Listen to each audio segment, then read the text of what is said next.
Ladies and gentlemen, in a few seconds, we will be live on live stream from Iligan City National High School. Please stand by.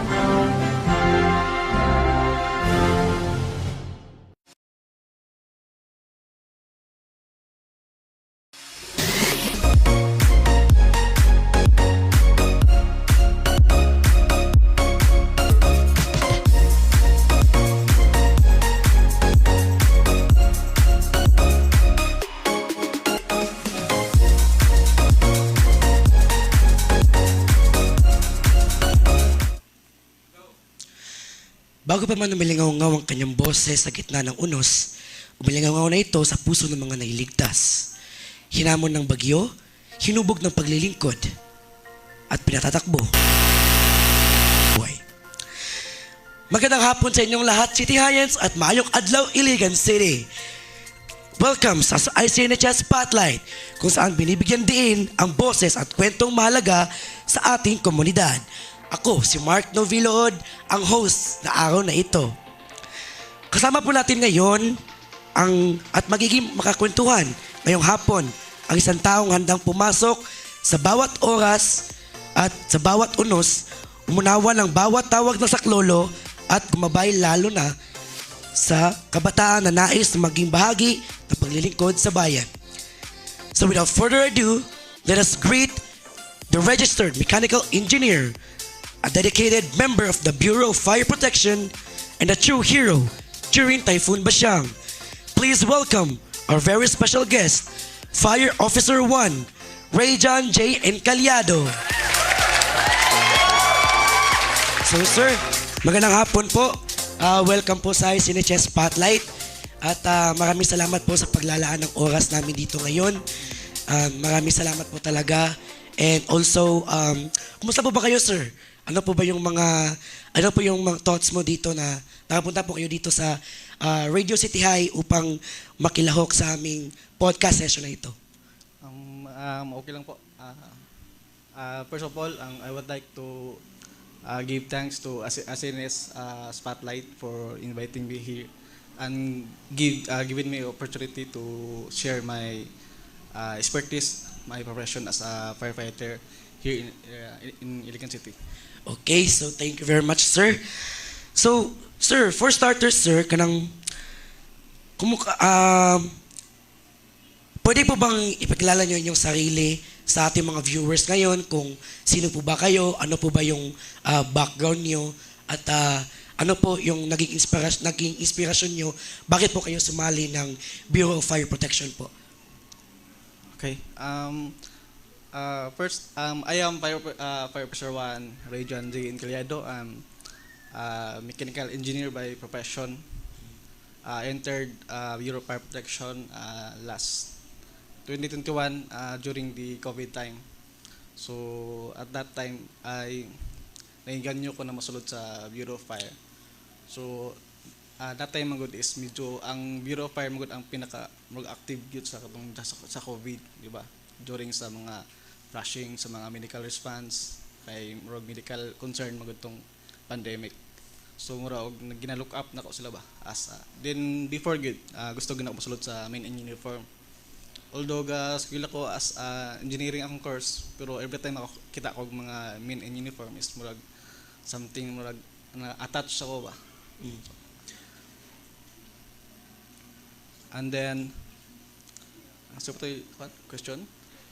Sabay ka ng background check di mo po, sir?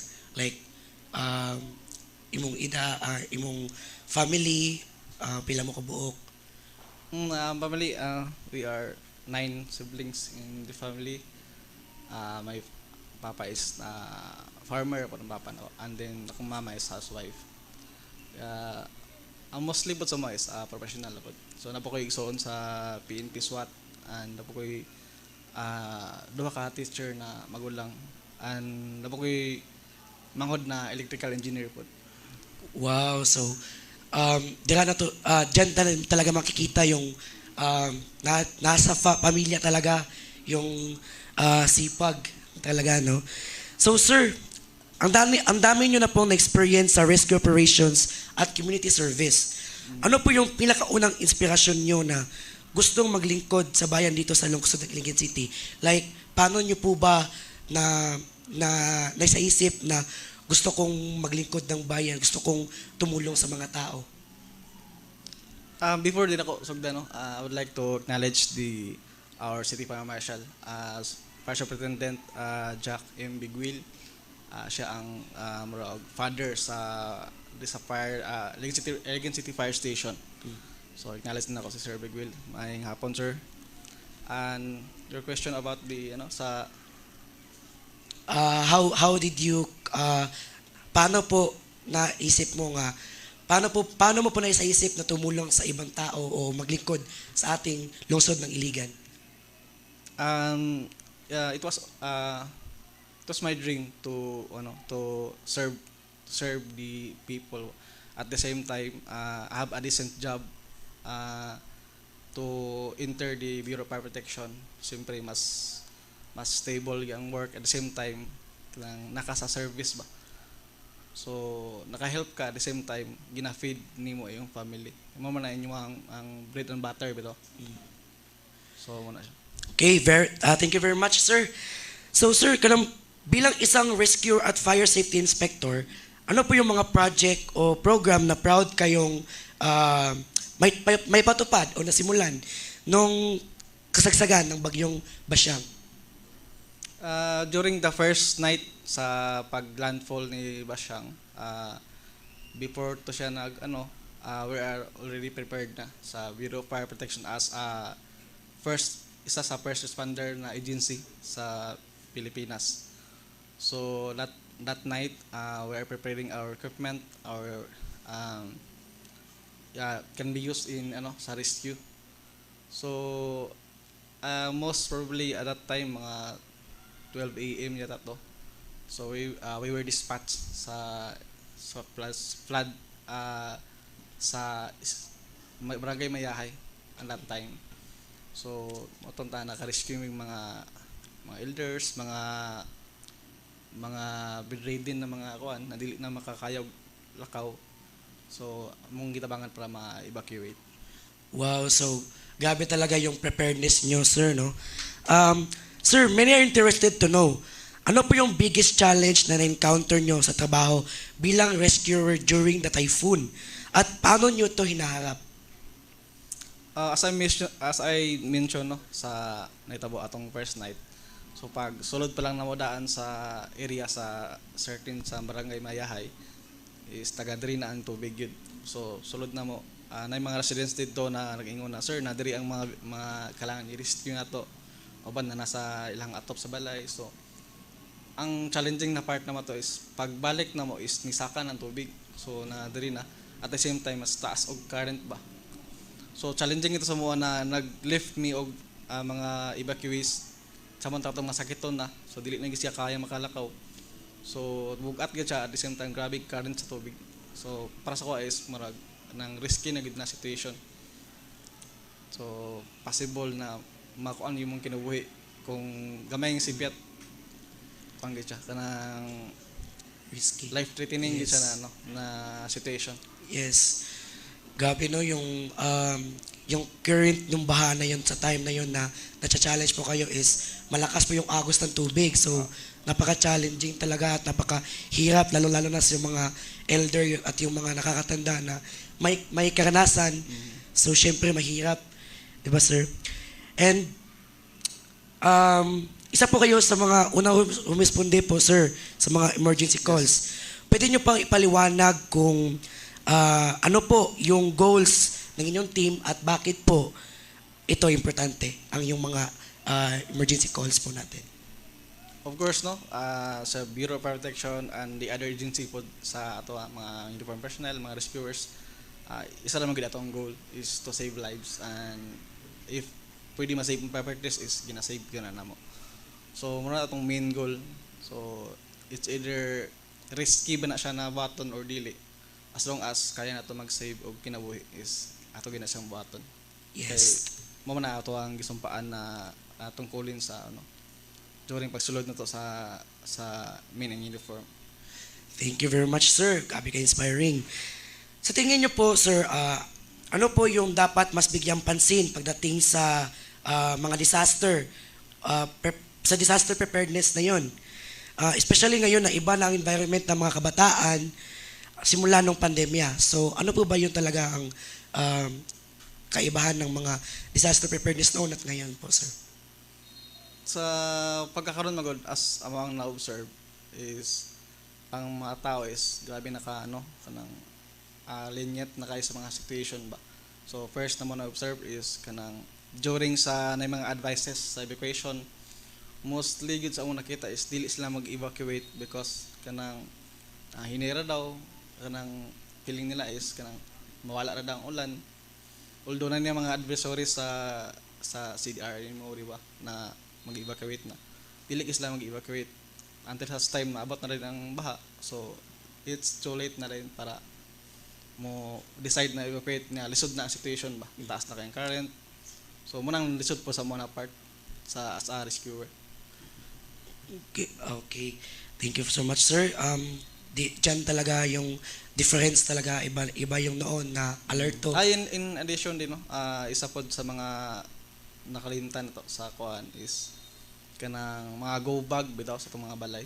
Yes, na wala halos during sa among respond is wala ko nakita na mga go bag, wala yung mga flashlight, wala yung mga medicine kit.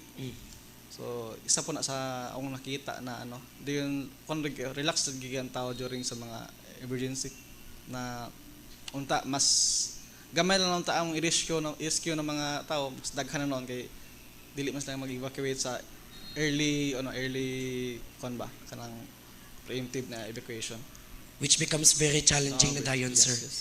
Yes. Sa tingin niyo po, ano po yung dapat mas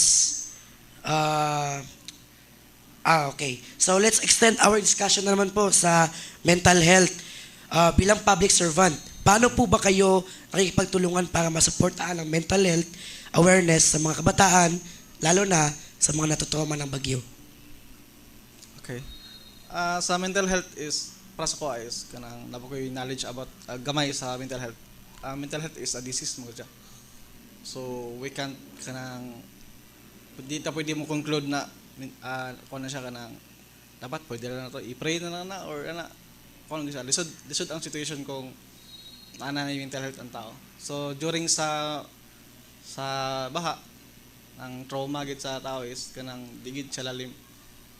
So munang natay mga professionals regarding So based lang sa experience sa akong kauban karon si FO2 Washaw na kami mga nag-respond ato na time naibata dito na kanang girescue na mo sa sulod diyon. Sige sa gilak yun pag-abot sa evacuation dili na siya mo hawa sa mua, like mugunit na siya sa mua, dili kuha na siya ang ate niya pero dili siya mauban. So kanang feeling bitaw na mas safe siya sa mua kaysa yang family niya. Murag na touch ko ato na tayong ba na appreciate ako akong job as a rescuer ato na tayo. Wow. May mga bata talaga na natatrauma dahil sa bagyo. Paano po kayo nag-coordinate ng inyong team habang may kalamidad po, sir? Ano po yung fresh goals ninyo sa pagtutulungan during rescue operations po? Okay. So as a rescuer, naman may kanang tawagan kanang as a team na may mga function. Ako na-assign ko sa water rescue. Na po may kauban na nasa logistics, so mag-prepare sa mga equipments, mga aparatos na gamiton sa pag-rescue. At the same time na may mga team leader, ang mga city marshal. At early mangod sa baha is ang nag-function ang mga Samoa as team leaders, ang mga team fire marshal. Pag once na magod na ma-declare na siya as kanang calamity na gud siya, so diha din mo function ang kanang ICS. So sa nanay mo function as mas taas pa gyud sa mo. Depende sa sa CDRI sa CDRI mo na sa LGU na siya na ba control. So lahat na ang command. So ang dispatch is dito na sa DRR. Tanan. So tanan na mga action is magdepende kung asa man nila i-assign. Okay, thank you for information, sir, no? Sir, meron po tayong mga um, last tanong dito bago po tayo mag-proceed ng flashcards. Okay.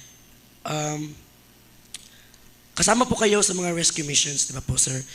Lalo sa mga community development at safety. Pwede niyo po bang i-share sa amin kung paano ito makakatulong sa daily life ng ordinaryong mga iliganon? Again? Paano po ba matutulong ito sa mga ordinaryong iliganon na lalong-lalo na sa during basyang, di ba, na lesson learned na po nila na dapat sa susunod ganito, dapat magiging alerto na. Paano po ba matutulong yung mga community development at safety ninyo na pwede maitutulong sa ibang future iliganon o mga ordinaryong iliganon? Okay. Sa Bureau of Fire Protection, we are promoting na may ginatawag na fire safety lecture and drill. So sa among lecture and drill, include ay sa kanang mga fire safety tips at the same time sa kanang pag-prepare sa mga emergencies like kanang mga flash flood, mga any other emergency. So diha na mo ginatudlo ang kanang how to act, dili magpanic, kanang act accordingly kung unsay mas sakto gid para kanang during sa mga emergencies kanang mas ma-lessen na to ang mga casualty or mga unforeseen circumstances ba ang dili na to matagaan. So at least mas prepared ang tao. Okay, thank you, sir. Sir, sa inyong obserbasyon po, sir, ano ang mga karaniwang pagkakamali ng mga tao? Siyempre, hindi naman lahat ng tao ay perfecto at saka may mga mistakes naman talaga na mangyayari. Kapag may bagyo po na nagiging dahilan kung bakit mas nalalagay sila sa panganib, ano po yung mga masasabi po ninyo sa mga taong nagkakamali na kagaya ng sinabi mo kanina, di ba po, sir, na hindi na sila naging alerto ngayon at hindi na sila mag-evacuate ng maaga. So ano po yung masasabi po sa mga tao na lesson learned na po nila? Okay. Sa mga sa mga viewers karon, this strong reminders po sa tanan na kanang dili gid na to pwede i-disregard ang inanay na situation. So pag na-advise sa taas na evacuate na, so we must follow the authority kay mas sila man ang mas nakabalo mo assess sa situation. So ana lang, government is doing their best to save lives good and mga properties na to. Usahay kung baha man gud kanang bahala na ng gamit, makita ra man ang mga gamit gud kaysa kinabuhi ang makalas. So safety first, good permanente. Okay, thank you, sir. Sir, may moment po ba, sir, na talagang natatouch kayo o na emotionally expressive kayo sa panahon ng pagtutulong ng mga tao? Kasi kagaya kanina, sabi mo nga na during nung nag-rescue kayo, may bata na hindi na bumitaw sa inyo at natatouch ka.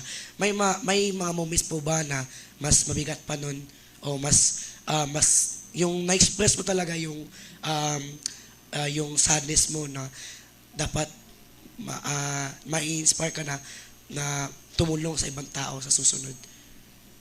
Yun lang, may isa pa doon na na-rescue namin na may dialysis ba sa kuan.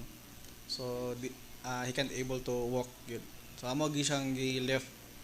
Medyo layo gid among gikuan. Baha kayo, sulog kayo. So mo to na actually I am an athlete man but kaya nako but at that time yung nakapang jugo naluya juga ato na time.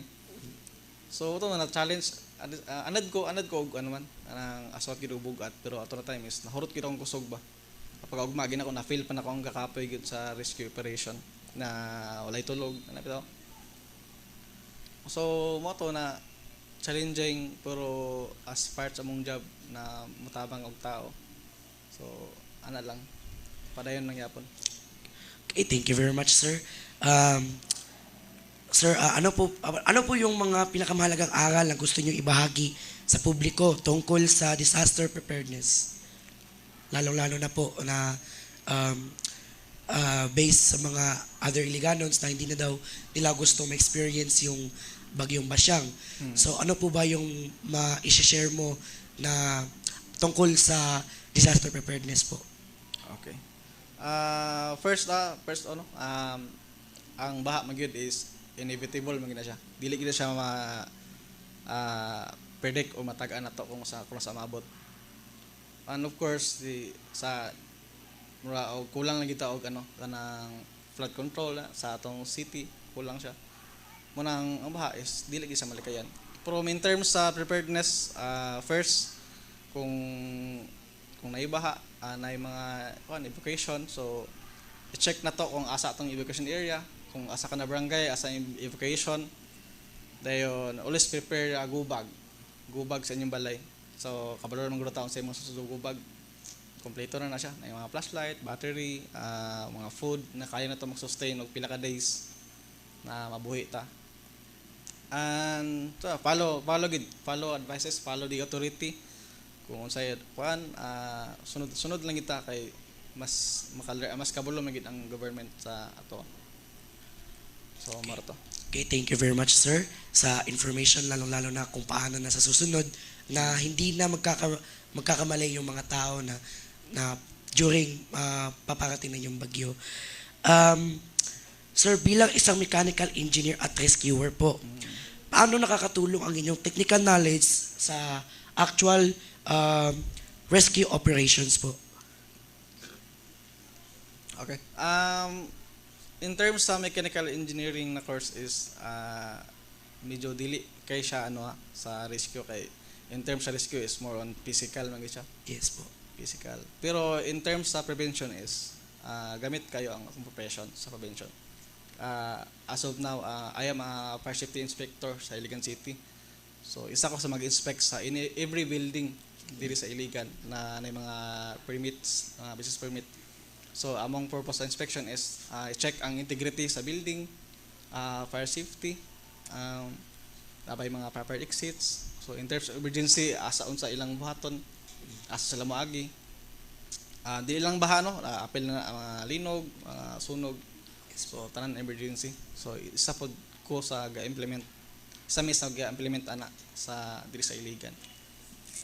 So mo to siya.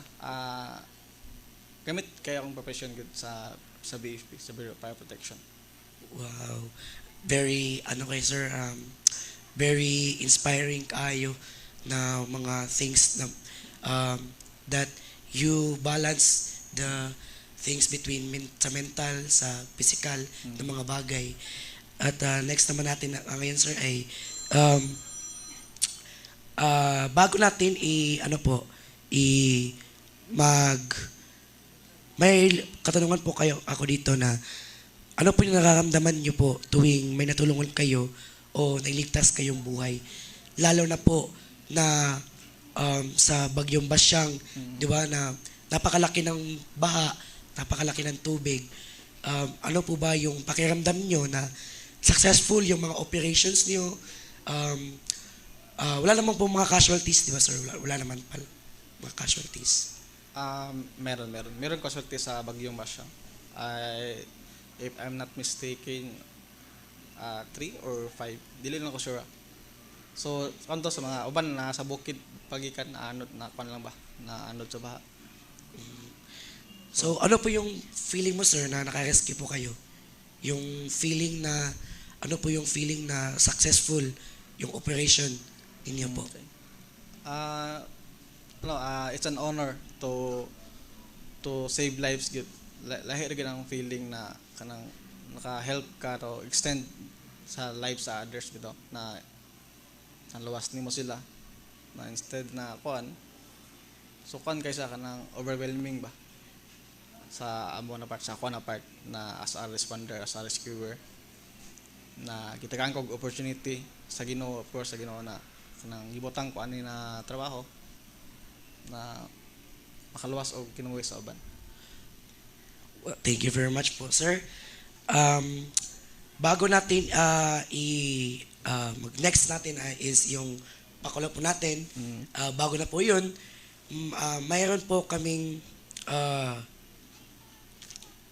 last na katanungan. So, I heard po na kayo po ay Muay Thai, isang Muay Thai na manglalaro po. So, in terms naman po, if merong mga incidents po na mga, like for example, yung carnapping or mga ganun, or mga on-scene na may mga taong gumagawa ng masama, paano mo po talaga nakakatulong yung pagiging pagmamuay tayo niyo po? As a normal na citizen lang gid, normal magid ang matabang magid ta. Bahala pa og unsa imong trabaho, unsa imong profession. As long as nakay opportunity na matabang is buhaton nimo. Basta dili na pud mo ipeligro imong kinabuhi. Kasi nanay fossil imong nanulis dia. So dili pa nimo magamit. So ano good, ang purpose lang gid ako sa Muay Thai is kanang discipline lang gid. Self control. Mas the more magud maka-avoid ka og chaos kung well trained ka. Train ka sa kabutang. Dili ka pasagad lang ito og dasmag lang ito. Kay mas ma-assess mo gud nimo ang situation. Kung feeling mo is kaya ra nimo, nganong imo pa nang patulan kung kuan lang, di ba? So, ang purpose lang ginako is of doing Muay Thai or boxing is kanang discipline lagi. Discipline, mas ma-boost na ko ang confidence as a public servant. But before bagi ko gabi FP ka, ga-train na ko sa sauna. Okay, it's very glad to know, sir, that you're doing those things na to discipline yourself po. And right now po, ito po ang ating pakulo. Meron po tayong 10 flashcards dito. Okay, so meron po tayong 10 flashcards dito. At saka, just answer, isa lang po. No need to explain why. Okay. So ready na po ba kayo, sir? Ready na. Ready? Okay, so get set. Single or taken? Single. Single. City fire or wildfire? Wild. Wildfire. Lights off, lights on. Lights on. Lights on. Wrestling or boxing? Wrestling. Night shift or day shift? Day shift. Risk your life or wait for backup? Wait for backup. Piggyback or carry? Carry. Follow protocol strictly or adapt to the situation? Adapt to the situation. Rescue a child first or rescue the elderly first? Rescue the child. Hose or ladder? Ladder. Last but not the least, I am Rayjan Encaliado and I am... An athlete. Wow! So, sir, meron po kaming mga ano dito. Before po tayo mag-wrap up, meron po ba kayong gustong sabihin sa ating mga viewers or sa ating mga nanonood po ngayon, lalo na sa mga kabataan ng Iligan City National High School? Ano po yung masasabi po ngayon sa viewers natin? Okay. Sa tanan viewers, maraming salamat for tuning in sa pag-follow sa SNS Spotlight ba? Okay. Maraming salamat sa opportunity po sa kuha as kanang exposure po sa akong trabaho. So, maro masiguro to. Okay. Shout out muna. Sige. Shout out sa si ko no? Makondo. Shout out to Miriam Miguel.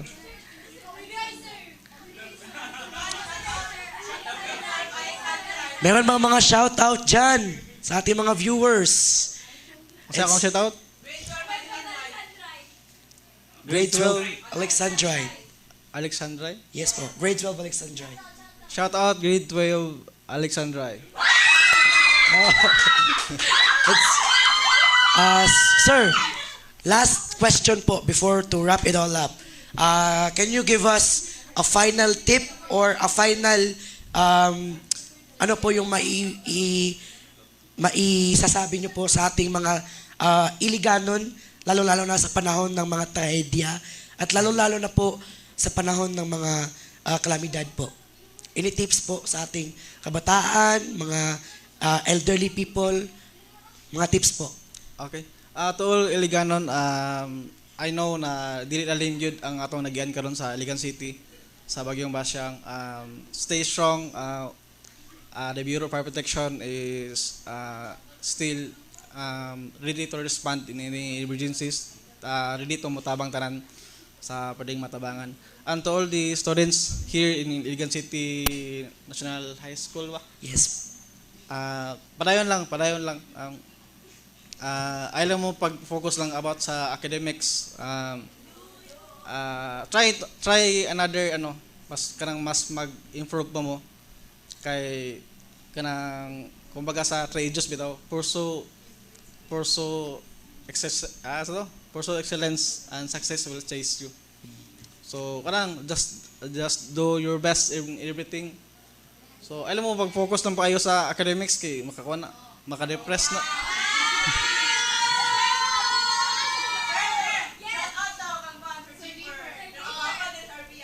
See? Jeeper? Sir Jayfer. Jeeper? Sir Jayfer Regis. Shout out Sir Jeeper Regis.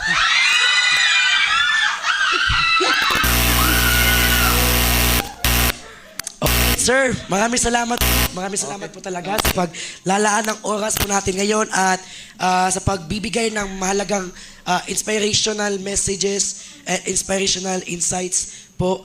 And we hope and pray na po sa inyong path as a successful rescuer at lingkod bayan dito sa ating proud Iligan. Thank you very much po, sir, for spending time with us. So before we end this session, ay magpapashoutout muna tayo sa ating RBI team and to Sir Raul for operating this successful podcast session. Thank you for making this podcast memorable, possible. Okay, so this is Mark Novilod again. And till next time, stay tuned and stay inspired. To all the youth out there, may the story of our Sir Ray serve as inspiration and motivation for the continuous progress of our community. Huwag kalimutang magkape. Kausapin ang Panginoon every day. Don't forget to like, share, and follow Radio City High. Thank you and God bless.